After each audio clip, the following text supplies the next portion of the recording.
సింహపురి ముద్దుబిడ్డ శ్రీ రాజరాజేశ్వరి అమ్మవారి దేవస్థాన పాలక మండలి సభ్యులు సన్నప్రెడ్డి విజయ్ కుమార్ రెడ్డి గారికి నూతన సంవత్సర మరియు సంక్రాంతి శుభాకాంక్షలు. ఇట్లు మీ శ్రేయోభిలాషులు Sridhar, Subbareddy, Suresh, Krishnareddy.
Welcome to Sona media. This is RJV. ఈరోజు ప్రత్యేకంగా మనం చూస్తున్నట్లుగానైతే అయోధ్యలో నిర్మించినటువంటి రామ మందిరం ఏదైతే ఉందో ఈ నెల 22వ తేదీ ప్రాణ ప్రతిష్ఠ జరగబోతుంది.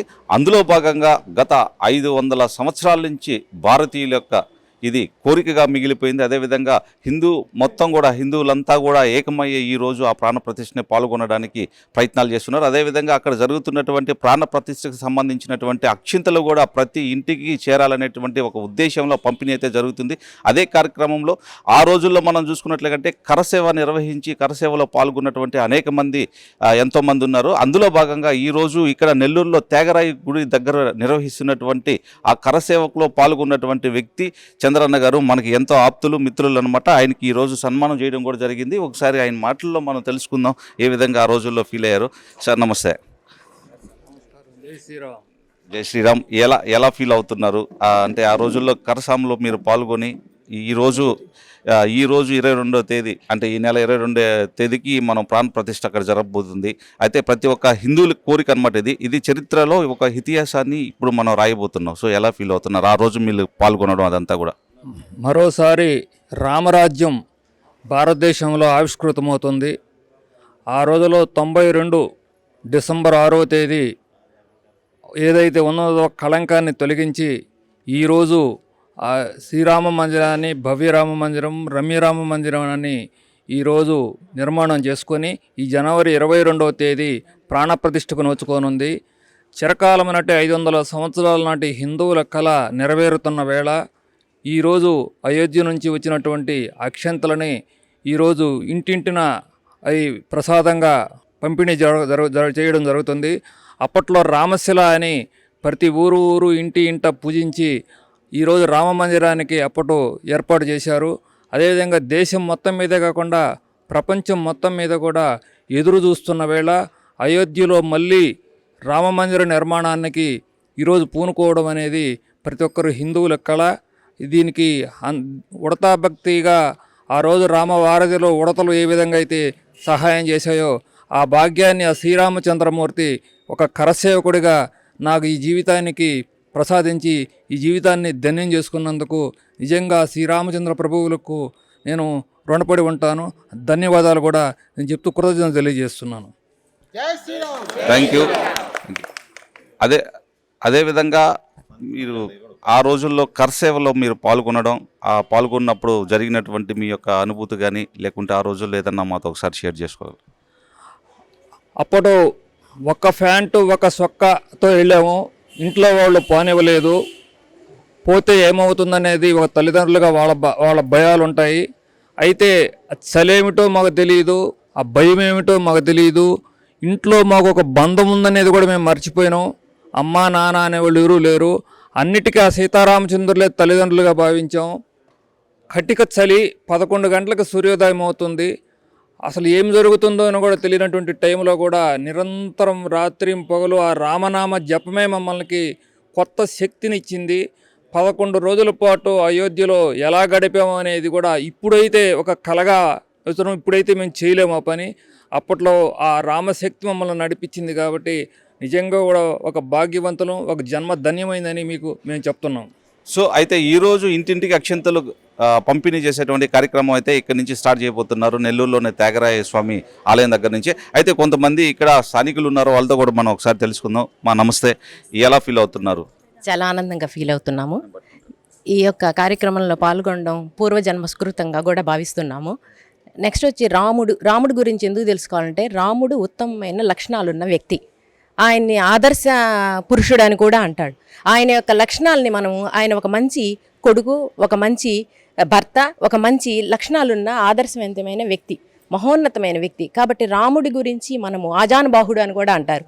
అంత వ్యక్తిత్వం ఉన్న మనిషి నుంచి మనం నేర్చుకోవాల్సింది ఏంది అనేది మన ఎప్పుడు కూడా మనం అట్లాంటి వ్యక్తుల గురించి మనం తెలుసుకుంటూ ముందుకు పోతూ ఉండాలి.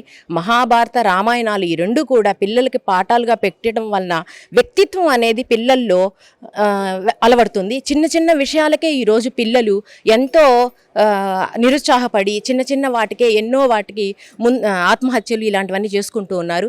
కాబట్టి రామాయణ మహాభారతాలు కానీ చదివారు అనంటే వాళ్ళు మంచి వ్యక్తిత్వం ఉన్న వ్యక్తులుగా తయారవుతారు. సమాజం కూడా చాలా ఉన్నతమైన స్థానంలోకి వెళుతుంది. తర్వాత నెక్స్ట్ వచ్చేసి మనం ఉత్తర భారతదేశం తట్టుగాను మనం చూసామంటే తులసీదాసు రచించినటువంటి రామచరిత మానస్ అనేది ప్రతి ఇళ్లల్లో కూడా ఉంటుంది. అదేవిధంగా రాముడినే వాళ్ళు ఎక్కువగా కొలుస్తూ ఉంటారు. ఆంజనేయ స్వామి కూడా ఆయనేమి తక్కువైన ఆయన కాదు. ఆయనకు బంటుగా ఉండి రాముడికి బంటుగా ఉండి చాలా ఉన్నతమైన స్థానానికి తీసుకెళ్ళగలిగారు. కాబట్టి జై శ్రీరామ్, జై ఆంజనేయ. ధన్యవాదాలు అందరికీ కూడా. నా పేరు పాస్యం కోటేశ్వరమ్మ. నేను మామూలుగా ఇంతకుముందు మన బీజేపీలో కూడా జిల్లా అధ్యక్షులుగా వర్క్ చేశాను. ఇప్పుడు ఏంటంటే ఇప్పుడు మనం రాములు వారు ఇప్పుడు ప్రతిష్ఠ జరుగుతుంది కాబట్టి ఇక నుంచి మనకి అంతా బాగా ఉంటుంది. మన ఆరోగ్యాలు కానీ మన పాలన కానీ బ్రహ్మాండంగా ఉంటుంది. అయోధ్యలో అక్కడ ప్రతిష్ఠ జరిగినప్పటి నుంచి ఈ అక్షంతలు కూడా మా అదృష్టం ఏంటంటే ఇక్కడ వచ్చి కలపటం. మేము మొన్న ఫస్ట్ ఈ కార్యక్రమం కూడా జ్యోతినగర్ 1వ వీధి నుంచి 3వ వీధి కూడా అక్షంతలు పంపిణీ చేయడం కూడా జరిగింది. ఈరోజు త్యాగరాజనగర్లో అందరూ మంగళమేళాలతో అందరి సమక్షంలో మనం ప్రోగ్రాంకి వెళ్తున్నాం కాబట్టి ఆ రాముల వారి దయ అందరికీ ఉండాలని కోరుకుంటున్నాం. మనం వెనుక చాలామంది వ్యక్తుల యొక్క కృషి చాలా ఉంది. మాకు అప్పుడు తెలీదు, చిన్నప్పుడు 32 ఇయర్స్ అయింది ఈ ఉద్యమం జరిగి. సో ఇప్పుడు అంటే 32 ఇయర్స్ తర్వాత ఇప్పుడు రామ మందిరం అనేది ఒక ప్రతిష్ట చేయడం జరుగుతూ ఉంది. సో దీని భాగంగానే ప్రతి ఒక్క ఇంటికి అంటే మన దేశంలోని ప్రతి ఒక్క ఇంటికి అయోధ్య రామ మందిరం రాముల వారి యొక్క అక్షితలు నెక్స్ట్ ఫోటో అవన్నీ పంపిణీ చేయడం జరుగుతుంది. సో ఆ విధంగానే ఈరోజు మా త్యాగరాజ నగర్ గుడి దగ్గర నుంచి త్యాగరాజ నగర్ వరకు ఈ అక్షింతల పంపిణీ కార్యక్రమం జరుగుతూ ఉంది. సో దీనికి అందరూ చాలామంది ఎక్కువ మంది బాగా కృషి చేశారు. వీళ్ళందరికీ పేరు పేరున ధన్యవాదాలు తెలుపుకుంటున్నాను. ఇటువంటి ఒక మంచి అవకాశము ఇక్కడ ఉండే ప్రజలందరికీ కల్పించినందుకు మీ కమిటీ మెంబర్స్ అందరికీ కూడా కృతజ్ఞతలు తెలియజేసుకుంటున్నాం. మా మందిరం తరపున, మహిళా మండలి తరపున కృతజ్ఞతలు తెలియజేసుకుంటున్నాం.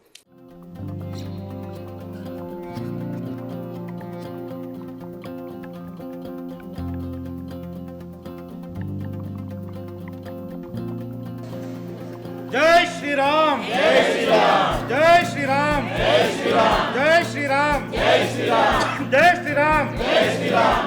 राम लक्ष्मण जानकी जय बोलो हनुमान के, राम लक्ष्मण जानकी जय बोलो हनुमान के, राम लक्ष्मण जानकी जय बोलो हनुमान के, राम लक्ष्मण जानकी जय बोलो हनुमान के।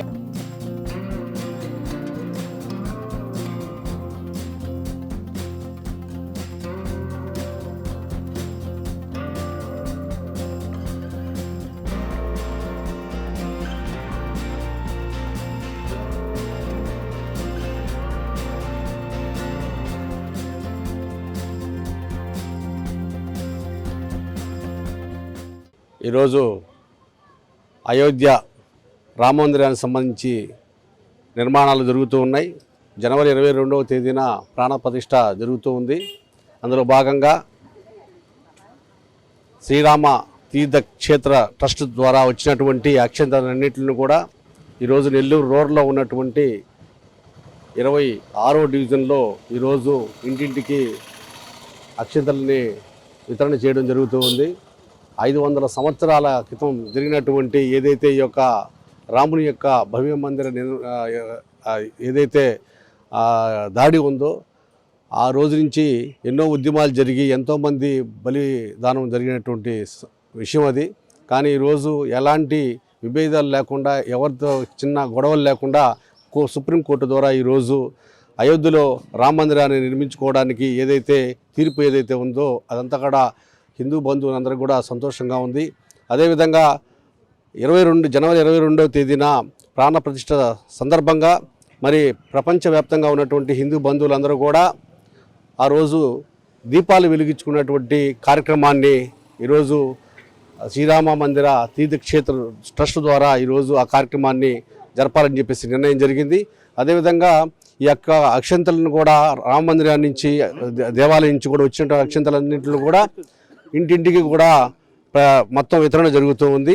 దీంట్లో కుల మతాలకు సంబంధించి కాకుండా ఎవరు కూడా పార్టీలకి అతీతంగా ఈరోజు అందరూ కూడా ప్రజలందరూ కూడా రామభక్తులందరూ కూడా హిందూ బంధువులందరూ కూడా ఈ యొక్క కార్యక్రమాల్లో పాల్గొని దేశవ్యాప్తంగా కూడా బ్రహ్మాండమైనటువంటి పండుగ వాతావరణాన్ని నెలకొన్నటువంటి సందర్భం చాలా సంతోషం. 2024లో ఈ యొక్క కార్యక్రమం అనేటువంటిది నూతన సంవత్సరంగా, అదేవిధంగా దీపావళి కూడా ముందుగా వస్తున్నటువంటిది చాలా సంతోషకరమైనటువంటి విషయం. ఈ కార్యక్రమంలో పాల్గొన్నటువంటి హిందూ బంధువులందరూ కూడా ప్రత్యేకమైనటువంటి అభినందనలు, కృతజ్ఞతలు తెలుపుకుంటూ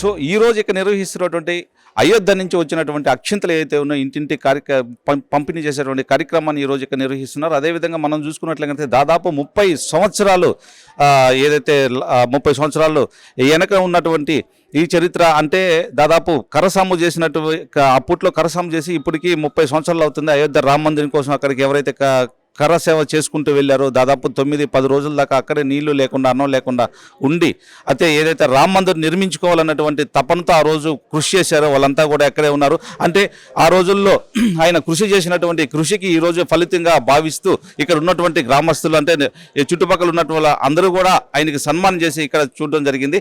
అదేవిధంగా అయోధ్య రామ మందిరంలో ఈ నెల 22వ తేదీ ప్రాణ ప్రతిష్ఠ ఏదైతే జరుగుతుందో ఆ ప్రాణ ప్రతిష్ఠకి సంబంధించి అక్షింతలతో ఇక్కడికి విచ్చేస్తున్నాయి. అయితే ఈ అక్షింతలన్నీ కూడా ఇంటింటికి పంపిణీ చేసేటువంటి కార్యక్రమం నెల్లూరులోనే త్యాగరాజ నగర్లోనే స్టార్ట్ అవుతుంది. అంటే ఈ గుడి దగ్గర నుంచి స్టార్ట్ చేస్తున్నారు అనమాట. ఇక్కడ మనం చూస్తున్నటువంటి ఈ టీం అంతా కూడా ఇంటింటికి కార్యక్రమానికైతే పంపిణీ చేయాలనే ఉద్దేశంలో ముందుకు బయలుదేరడం జరిగింది. ఇది ఇవాళ కార్యక్రమం. మరొక ప్రత్యేకమైన కార్యక్రమంలో మళ్ళీ కలుసుకోవాలి. దాన్ని keep watching Sona media. This is RJV and video journalist మళ్ళీ సైనింగ్ ఆఫ్.